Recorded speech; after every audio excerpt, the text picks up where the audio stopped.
नमस्कार दोस्तों, जैसा कि आप सब जानते हैं कि इंग्लिश सीरीज में जो है हमने पिछले वीडियो में वांट टू का यूज करा दिया है आप सबको। उसी के क्रम में मैं आज अगले वीडियो में लेकर के आया हूं जो है वांटेड टू का यूज, जो कि पास्ट टेंस में आएगा जो है। तो आइए जानने का प्रयास करते हैं वांटेड टू का यूज कहाँ होता है, इस वांटेड टू का जो है यूज हम कैसे करते हैं, पूरी जानकारी प्राप्त करने का कोशिश करते हैं।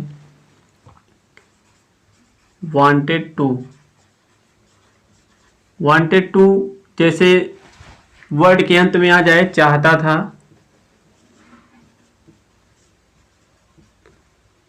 चाहती थी,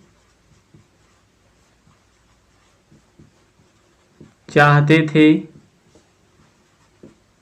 इत्यादि शब्द जो लास्ट में आते हैं हिंदी वाले, वहां पे हम यूज करते हैं वांटेड टू का यूज करते हैं।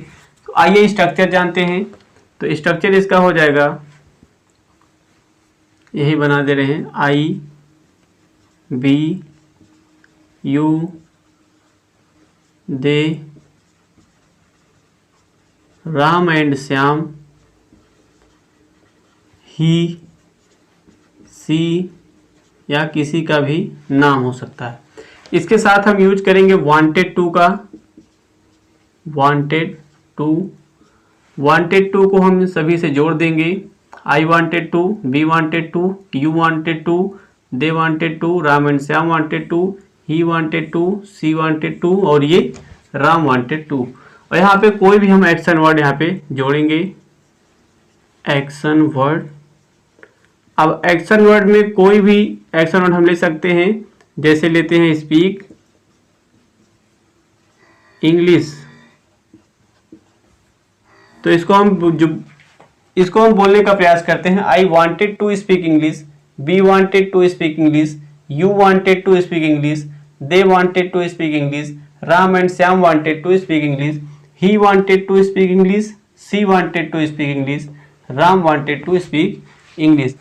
स्ट्रक्चर के जरिए आप बोलने का प्रैक्टिस जरूर करिए। मैं हर वीडियो में आपको बताता हूँ कि आपको बोलने से आपके टंग पे बहुत ही आसानी से आएगा और आप इसको बहुत ही आसान तरीके से आप सीख पाएंगे और आप जो है बोलने के क्रम में, स्पीकिंग के क्रम में एक कदम और आगे बढ़ेंगे।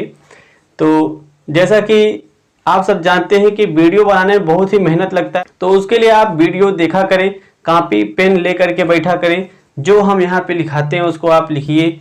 वीडियो को शेयर, लाइक और कमेंट, सब्सक्राइब करना ना भूलें। तो आइए देखते हैं हम इसके सेंटेंस को कैसे बनाएंगे। तो इसके सेंटेंस को हम बनाने का प्रयास करते हैं, जैसे मैं अंग्रेजी बोलना चाहता था। इसका हो जाएगा I wanted to speak English. I wanted to speak English। हम गीत गाना चाहते थे।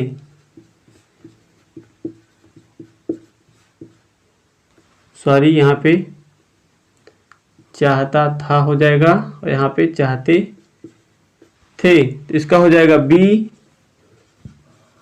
wanted to sing a song।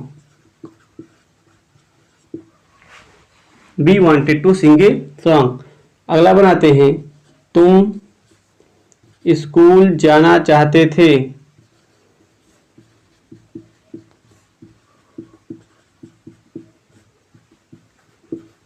इसका हो जाएगा you wanted to go to school. अगला सेंटेंस बनाते हैं, वे पत्र लिखना चाहते थे।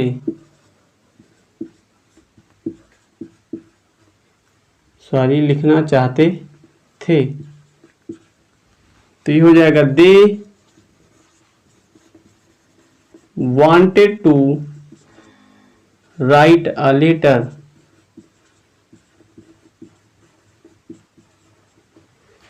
ये सेंटेंस आप बना सकते हैं। आइए बनाते हैं सिंगुलर के साथ। ये इतने आप जानते हैं कि प्लूरल है और ये सिंगुलर है।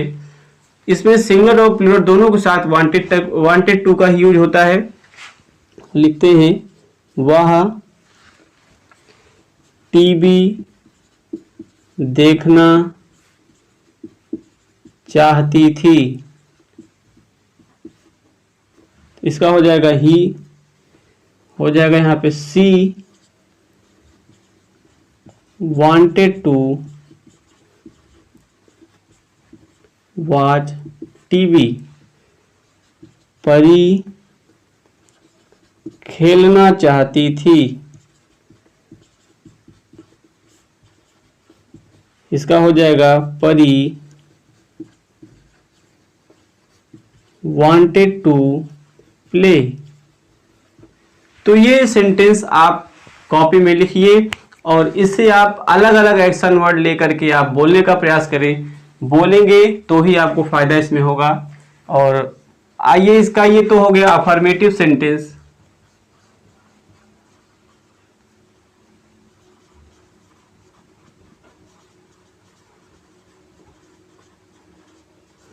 सकारात्मक वाक्य ये वाला हो गया। इसको आप स्क्रीनशॉट लीजिए, अपनी कॉपी में उतारिए। इसके बाद मैं इसका नेगेटिव सेंटेंस बोल के बताता हूं। एक बार मैं इसको और बोल देता हूं। जैसे मैं अंग्रेजी बोलना चाहता था, I wanted to speak English. हम गीत गाना चाहते थे, we wanted to sing a song. तुम स्कूल जाना चाहते थे, you wanted to go to school. वे पत्र लिखना चाहते थे, they wanted to write a letter. वह टीवी देखना चाहती थी, she wanted to watch TV. Pari खेलना चाहती थी, परी वांटेड टू प्ले। तो आप इसी तरीके से कई सेंटेंस आप बोलने का प्रयास करिए और आप कॉपी में लिखने का प्रयास करिए। आइए देखते हैं इसके नेगेटिव सेंटेंस को।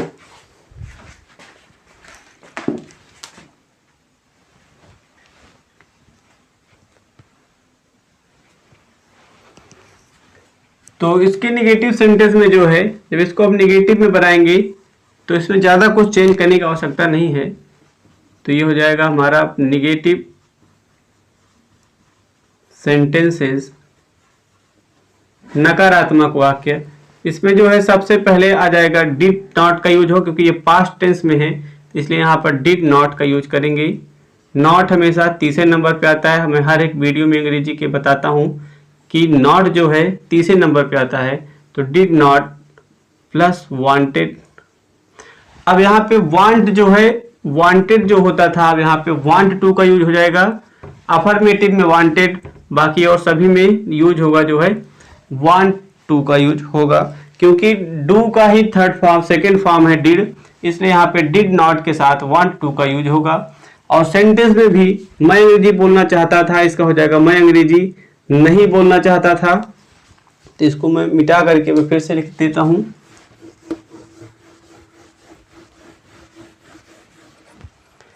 तो हो जाएगा, जैसे एक बार बोल के प्रयास कर लेते हैं। I did not want to speak English, we did not want to speak English, you did not want to speak English, you did not want to speak English, they did not want to speak English, he did not want to speak English, she did not want to speak English, Ram did not want to speak English. आइए इसके negative sentence को देखते हैं। जैसे मैं cricket नहीं खेलना चाहता था,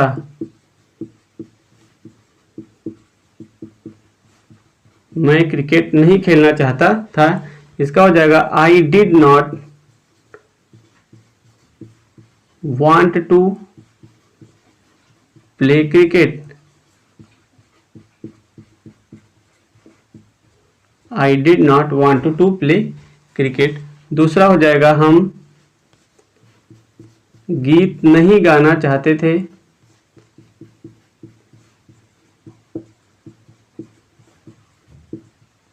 इसका हो जाएगा we did not want to sing a song. अगला हो जाएगा तुम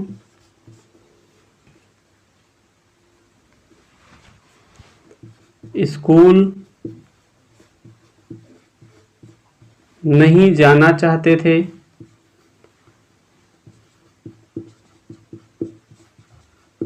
इसका हो जाएगा you did not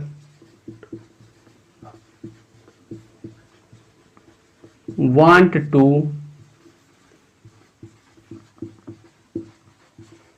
go to school। अगला हो जाएगा वे पत्र नहीं लिखना चाहते थे। इसका हो जाएगा they did not want to write a letter. आप ऐसे ही और सेंटेंस बना सकते हैं, सभी के साथ डिड नॉट वांट टू का यूज होगा। तो एक बार बोल के प्रयास कर देते हैं। मैं क्रिकेट नहीं खेलना चाहता था। I did not want to play cricket. हम गीत नहीं गाना चाहते थे। We did not want to sing a song. तुम स्कूल नहीं जाना चाहते थे। You did not want to go to school. वे पत्र नहीं लिखना चाहते थे। They did not want to write a letter. ऐसे ही आप कई सेंटेंस बनाएं और बोलने का प्रयास करें। आशा करते हैं आप सबको बहुत अच्छे समझ में आ रहा होगा। इसी के क्रम में आइए देखते हैं इसका इंट्रोगेटिव सेंटेंस जान लेते हैं। इसका स्क्रीनशॉट लीजिए, कॉपी में उतारिए, तो बताते हैं आपको इंट्रोगेटिव सेंटेंस।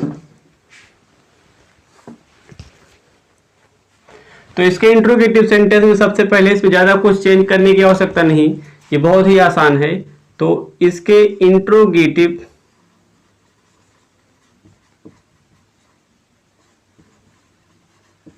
सेंटेंस में ज्यादा कुछ चेंज करने की आवश्यकता नहीं है। बस इसमें डिड जो है ये यहां से डिड नॉट को हटा करके हमको शुरुआत में लगा देना है। बाकी और इसमें कुछ भी नहीं करना है। यहाँ पे डिड सबसे पहले लग जाएगा और इसको यहाँ पे जोड़ देंगे। बाकी इसके बाद जो है यही वांट ही रहेगा। Did I want to speak English. Did we want to speak English. Did they want to speak English. Did Ram and Shyam want to speak English. Did he want to speak English. Did she want to speak English. Did Ram want to speak English. और ऐसे इसके यहाँ पे जो example लिखे गए हैं इसमें भी बहुत ज़्यादा कुछ चेंज नहीं करना है। और हाँ, यहाँ पे क्वेश्चन मार्क लगाना बिल्कुल ना भूलिएगा, क्योंकि इंट्रोगेटिव सेंटेंस में क्वेश्चन मार्क लगाना बहुत ही आवश्यक होता है। और यहाँ पर भी लग जाएगा क्वेश्चन मार्क। सभी सेंटेंस में क्या शब्द पहले आ जाएंगे और लास्ट में क्वेश्चन मार्क आ जाएंगे। क्या शब्द आ जाएगा, क्वेश्चन मार्क आ जाएगा। क्या शब्द आ जाएगा हिंदी वाक्य में और क्वेश्चन मार्क। क्या शब्द हिंदी में आ जाएगा और क्वेश्चन मार्क आ जाएगा।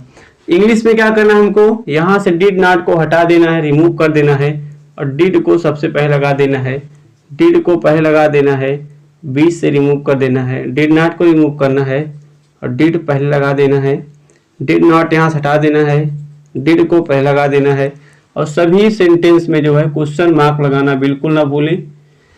जैसे क्या मैं क्रिकेट नहीं खेलना चाहता था, तो यहाँ पे हो जाएगा did I want to play cricket. क्या हम गीत, अब यहाँ पे नहीं भी हटाना पड़ेगा हमको, क्योंकि ये इंट्रोगेटिव सेंटेंस ही है, इंट्रोगेटिव नेगेटिव सेंटेंस नहीं है। तो यहाँ पे क्या मैं क्रिकेट खेलना चाहता था, इसका हो जाएगा did I want to play cricket. क्या हम गीत गाना चाहते थे, इसका हो जाएगा did we want to sing a song. क्या तुम स्कूल जाना चाहते थे, did you want to go to school. क्या वे पत्र लिखना चाहते थे, did they want to write a letter. बहुत ही आसान है ये तीसरे नंबर पे इंट्रोगेटिव सेंटेंस। इसके बाद हम जानने का प्रयास करेंगे इंट्रोगेटिव नेगेटिव सेंटेंस। इसका स्क्रीनशॉट लीजिए या अपनी कॉपी में उतारिए, उसके बाद मैं बताता हूं आपको इंट्रोगेटिव नेगेटिव सेंटेंस। तो आइए इसके हम जानते हैं इंट्रोगेटिव नेगेटिव सेंटेंस में क्या होगा। बहुत ज्यादा कुछ नहीं करना है। तो इंट्रोगेटिव और नेगेटिव सेंटेंस में कुछ भी नहीं करना है। डिड को वही रहने देना है और ये सब्जेक्ट जो भी लिखे हैं सब्जेक्ट को यही रहने देना है। बस केवल तीसरे नंबर पे हमको नॉट ला देना है बस, और बाकी इसमें कोई चेंजेस नहीं करना है। नॉट जैसा कि आप सब जानते हैं, नॉट हमेशा तीसरे नंबर पर ही आता है। उसके बाद वांट सब कुछ रहेगा सेम टू सेम, कुछ चेंज करने की आवश्यकता नहीं है। और जैसे बोलने का प्रयास करते हैं, did I not want to speak English. Did we not want to speak English. Did they not want to speak English. Did Ram and Shyam not want to speak English. Did he not want to speak English. Did she not want to speak English. Did Ram not want to speak English. आपको कैसा लग रहा है video, comment में जरूर बताइए। Comment में जब आप लाइक करते हैं और कमेंट में जब आप हमसे बातें करते हैं और जब आप कमेंट करते हैं तो मैं उसका रिप्लाई देने का प्रयास करता हूं, और इतना करने से हमारा भी उत्साह बढ़ता है। और आप लाइक, कमेंट और जो है सब्सक्राइब चैनल को करिए जरूर। तो आइए इसके एग्जाम्पल को देख लेते हैं। तो यहाँ पे नहीं लग जाएगा और यहाँ पे तीसरे नंबर पे नॉट लग जाएगा, नहीं लग जाएगा और यहाँ पे नॉट लग जाएगा, नहीं लगेगा हिंदी में, इंग्लिश में नॉट लग जाएगा, नहीं और यहाँ पे नॉट। बाकी कोई चेंज करने की आवश्यकता नहीं है। इसको मैं बोल के एक बार बता देता हूँ। क्या मैं क्रिकेट नहीं खेलना चाहता था, हो जाएगा did I not want to play cricket. क्या हम गीत नहीं गाना चाहते थे, did we not want to sing a song. क्या तुम स्कूल नहीं जाना चाहते थे, did you not want to go to school. क्या वे पत्र नहीं लिखना चाहते थे, did they not want to write a letter. आपको वीडियो देखने में अगर अच्छा लगा हो तो लाइक, सब्सक्राइब, शेयर जरूर करिए।